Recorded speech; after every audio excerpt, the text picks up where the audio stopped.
Hey everybody, I just wanted to share real quick. I'm about to go into my work, and today I'm going to quit my job.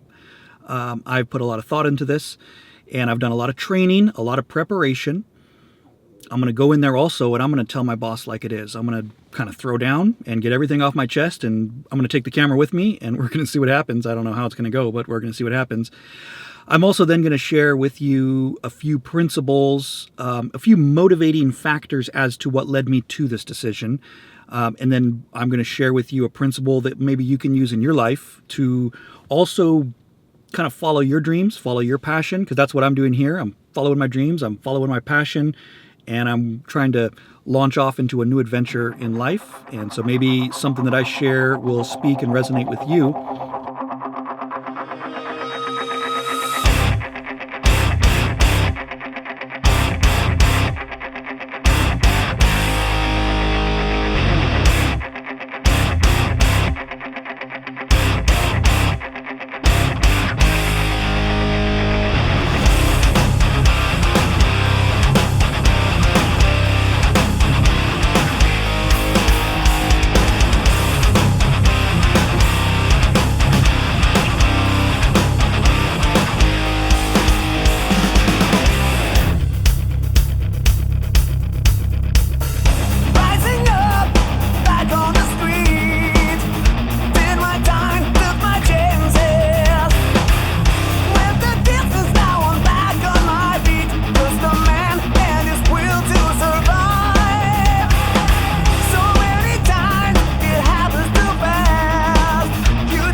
Just get back with it. Hey, boss. So what I want to talk about in this video is I want to share with you two reasons, two motivations that led me to quit my job and try to launch off into starting something for ourselves, our own business. And then I want to share with you a final principle that you could use to apply kind of what we did, kind of what I did in leading me up to this point to where I'm quitting my job. I would say now about 20 years ago, I heard a sermon, and I've listened to by now thousands of sermons, and most of them are, they're gone, they're out. I don't remember much of any of it. But there was one sermon, it was 20 years ago, and I heard, and I don't remember the message, but I remember a survey that the pastor was talking about. And he talked about this survey, and it was this: 50 people over the age of 90 were asked one question. And the question was, if you could do it all over again, what would you do differently? Okay, so 50 people, they're all almost 100 years old, and if they could do their lives over again, what would they do differently now looking back on their life? And three answers emerged. And it's these three answers that really stuck with me these 20 years and have really shaped a lot of my life. The number one answer was these old people wished that they would have stopped more and reflected on life and the important things in life and the big questions in life, because as you know, life is, modern life is so fast and so chaotic, and they just kind of flew by. And we often live our lives by distraction. And so they wish they would have been more mindful. They wish they would have stopped more, reflected on the big questions of life, and been more, grateful for the time right then. The second answer that emerged from these people was, looking back on their lives, they wish they would have taken more risks in life. And here's the thing, because looking back, those things that they were scared of at the time, they realized looking back, they were really not that big of a deal. And even had they tried and failed, it wouldn't have made a huge difference in their life. And so they wished they would have taken more of those risks in life rather than always just trying to play it safe. The third answer that they gave was they wish they would have done more things with their lives that live on after they die. A legacy, essentially. They wish they would have, created something or done something more meaningful with their lives. And those three answers, reflect more, take more risks, and create a legacy, were impactful for me. And 20 years later, I still remember that survey. And so that's what I want to talk about a little bit in this video, is in times and life trying to do that, trying to reflect more on what matters most in life, taking those risks in life that are freaky, and then also trying to create something that will live on after you die, something that will benefit you or your family after you die. And so that's kind of where I'm at right now in this decision to quit my safe, secure job. And the question you might be asking is, well, do you have another job lined up? The answer is no, I don't have another job lined up. And I don't want another job. What I'm trying to do is create a business, and that's what we're going to talk a little bit about. So I want to share with you two motivations that have led me to this point and of quitting my job. But the number one thing would be frustration. Okay, so you may have your dream job right now, or your dream business that you run, or whatever you're doing, and you're stoked and you're there already, and that's awesome. That's where I want to be. But like many of us, you've been working a job for so many years and you're burnt out or you're bored. With me, I worked my way up to the very top of the company pretty quickly. It's not a big company, but I worked my way to the top and I managed the company. And I did the same thing day in and day out for 5 years, and I got pretty burned out. I mean, actually really burned out doing it. I could do it with my eyes closed. And the job, though, in many ways has been a huge blessing. It's provided for us. But the frustration part for us was I was managing the company, killing it in sales, doing really well, and yet my take-home pay was never really enough to even provide for our basic living expenses. And when my wife Rebecca, when she got cancer, she had to stop working, so we went down to my income, so it was always just a huge struggle. And for like 2 years, I was just always frustrated, and I would get angry over I'm making the company a ton of money, and yet my take-home pay is not even enough to pay my basic living expenses. And so we found ourselves month after month after month after year having to pull from savings every month just to cover our basic living expenses. And I would get so pissed off and angry, and bitter sometimes. What I learned now I am thankful for that frustration, because it has motivated me to think outside the box. It's motivated me to start looking for side hustles and something different. And so, the takeaway here is if you're in a job and you're spinning your wheels, you've reached the ceiling, you're bored out of your mind, you can't stand doing it, or your pay sucks, start using that frustration. Rather than getting bitter at your boss and the company, use that frustration to motivate you in a positive direction. Use that frustration to help you start thinking outside the box. And what you want to do is start thinking about things that you're passionate about, things that you love, things that you are gifted at, that you're skilled at doing, and start thinking how you can, start to create that into some kind of a viable business that can create an income for you. That's essentially what we did. It was that frustration, in part, not in total, but in part, that led and motivated and pushed me to start writing again. And so, I'm actually working on my third book right now. And we filmed this awesome, amazing feature documentary that should be released soon. And then we're also working on some online courses, and this whole thing under the umbrella of a company we started called Rebecca's Hope. And that's what we've been working on for 2 years. We're to the point now where we're not able to really effectively do both my job and that. And so that's the leap that we're taking into trying to make the dream happen. Maybe it's a business idea that you've had, or, it might not even be money related. It might just simply be a relationship issue. Maybe it's a toxic relationship that you need to take that risk and do something different. Or maybe it's something personal with your own life that you need to change, that you've been neglecting and putting off, and because you're afraid. And risk is always freaky and scary, but oftentimes the reward is parallel to the risk. The greater the risk, the greater the reward. Equally so, usually the greater the risk, the greater the chance of failure, and so forth. But remember those old people. Looking back, they wish they would have taken those risks in life, because even had they failed, it wouldn't have, made that big of a difference in their life. All right, so number one is frustration. Use that frustration to your benefit. Hey, boss. Yeah, I quit. seriously. Yeah, I'm done. I've been gives? here 5 years. I've been working my ass off for you, and I'm kind of sick of it. I'm kind of sick of building up your business and spending my life here, and I have bigger plans and bigger dreams, and I won't stand for it. Tough. Deal with it, man. You can shove it. dude, screw you, man. Well, that did not go as I planned. So I'm gonna head to my car, grab a couple boxes, and we're gonna pack up the desk and be done with this thing. That guy really ticks me off. Boss is just crazy.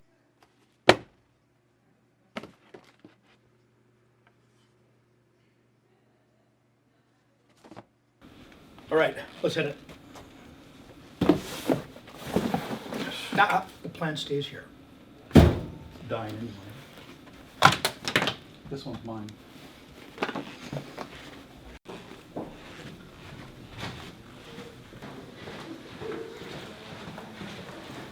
Call security. Okay, I'm sorry. Did I, All right, now the second motivator that has led me to this decision was the idea or the concept of assets versus liabilities.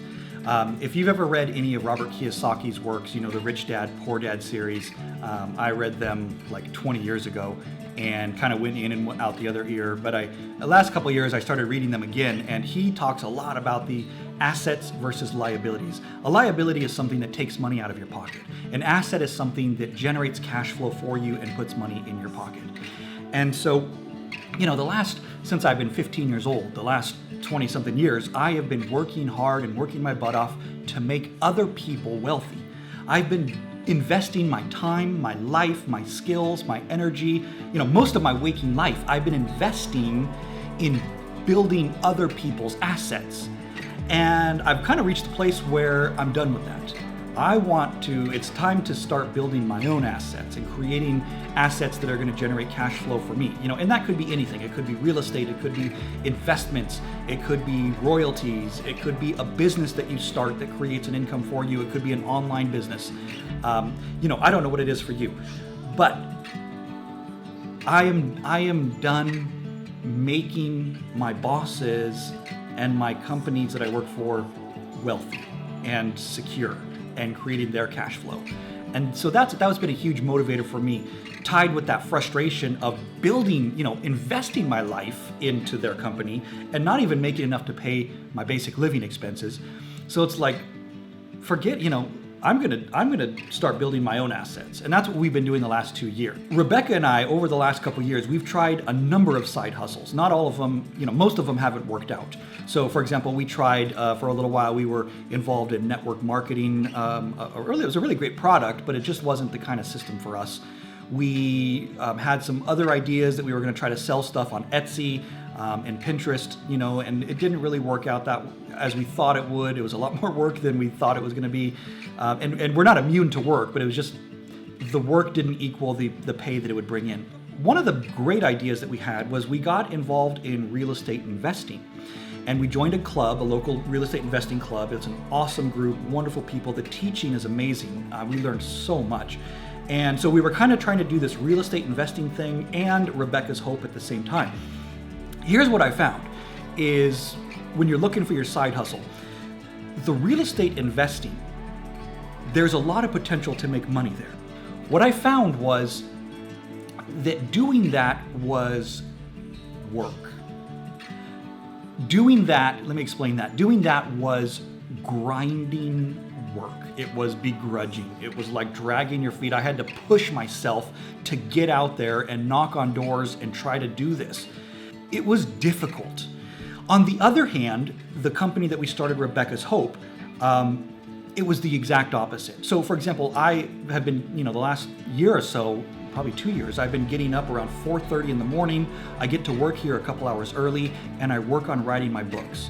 And that, waking up at 4:30 and doing that, it's a joy. It doesn't feel like work. If you've ever heard the concept of flow, that's when you're in your zone and you're not even really aware that you're working, and it doesn't feel like work. And so, you know, learning to film and edit and working with our film guy and writing books and trying to put together this company, It's a lot of work, but it doesn't feel like work. It's like exciting. I love doing it. I'm always thinking about it. On the other hand, the real estate investing, while there's a lot of potential to make money there, it was dragging my feet. It was always a grind. And so there's the big difference, and what you kind of want to look for when you're trying to find a side hustle is find what you're passionate about and something that you love that doesn't feel like work. And so what happened is we let the real estate go. We did take a financial hit on certain things, but in the end, I couldn't maintain both at the same time and my current job here. And so we had to, I let the real estate go, and we just decided to let it go and focus all of our energies on Rebecca's Hope and all the projects that we love doing. And so that's something to think about. So number one, frustration. Use that frustration to motivate you. Number two, building assets. You want to try to find ways to create, in a sense, money-making machines, known as passive income. Things or a business or products that generate income while you sleep. And there's lots of different ways out there. All right, you know what? Screw this. I'm gonna go back up there and I'm gonna tell that guy just what I'm thinking, like what's on my mind. Like, you can't get away with that kind of crap, treating me like that. That plant was my plant. I brought that plant in. So we're gonna go talk to this guy. Because I'm just not gonna go down like that. He thinks he can. I've given 5 years to this place. Number three, or I should say, the principle I want to give you on kind of how to, if you're in that place where you're frustrated and you have no assets and you got a buttload of liabilities that are pulling money out of your pocket every month, how do you change that? And so I just want to share a little bit like how we did it. And so you don't want to go out and quit your day job, right? You don't want to just jump out, just quit your job without a game plan in place, without another trapeze at least in sight that you know that you're going to be able to grab onto. And so the idea is you want to do this little bit by little bit. So every day, just start studying, learning, reading, studying, watch tons of YouTube videos, and start thinking and start working on ideas. And a lot of the ideas in the beginning are not going to work out, but that's fine. You need to work through your ideas and until you eventually find something that works for you. The way I see it is this business we're starting, it's like a huge jigsaw puzzle, and most of the pieces are all blank white. And so each little piece represents a little nugget of knowledge that you need to learn. And once you learn it, then all of a sudden the picture emerges on that puzzle piece. And over time, more and more pieces come into focus. And eventually the puzzle slowly starts to come together again, but it takes time and it takes work. And so just take it slow and just do something every day. Set a goal. It might just be reading a page. It might just be one YouTube video, or there's tons of online classes you can take. So whatever you're interested in, there's usually a class online that can teach you all about it and how to do what it is you want to do. And so maybe it is just sign up for that class and take something every single day. But you got to work on that jigsaw puzzle every single day. So don't go out and quit your day job. Start little bit by little bit, bird by bird, little by little, step by step. Remember, what is that saying? How do you walk 1,000 miles? Well, it's like one step at a time. So that's the principle on how to kind of do something like this. So for me, last year, starting in 2018, I stepped down from management at the company and I went part-time as an independent contractor. And I worked 3 days a week, and the rest of the time I focused on our business and our projects that we were working on. And so now, starting in 2019, it's kind of time to let the whole thing go and just take that leap and take that risk. And are we gonna succeed? I have no idea. I think we are. I hope we are. But we could fail. And if we fail, I'm not gonna die. So, why not? I have taken big risks in life before, and I have failed in those. But looking back now, I'm glad that I did that. I'm glad that I took the risk and at least went for it. And the knowledge that I learned and the wisdom that I learned from those failures is priceless. We learn so much through our failures. And so failure is part of it. Remember, God gave you a very certain set of skills, talents, gifts, knowledge, and experience that's just unique to you. And maybe it's that you have a story that you know that you need to tell the world. Maybe it's a book that you need to write, or maybe it's a blog that you need to start, or maybe it's a podcast that you need to learn how to do. Maybe it is a business idea or a product that you need to start working on and creating. Maybe it's that old idea you had 10 years ago and you've shelved it. Use the frustration, if you have it right now, to pull that off the shelf and to start doing something differently. So anyway, that's it. Today's my last day of work. I am quite excited about it. I'm sure down the road I'm going to get freaked out. One thing I've been doing is keeping a journal of all the reasons why I'm doing this. So when I do get freaked out, those, at midnight and I wake up and I can't sleep, like, oh crap, I don't have a job anymore. What am I going to do? I grab that and I read it, and it reminds me of sticking to my guns, not giving up, and not quitting until I've succeeded. If you persist, you will succeed. So thanks everybody, and we'll keep you posted on how this goes. Bye. That's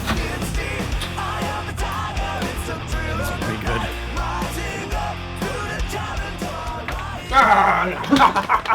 Good to see you. This is my coworker Jeff. He's not really my boss. The boss is not here today. Otherwise, we couldn't have done it. We took over his desk. Yeah, we took over his office.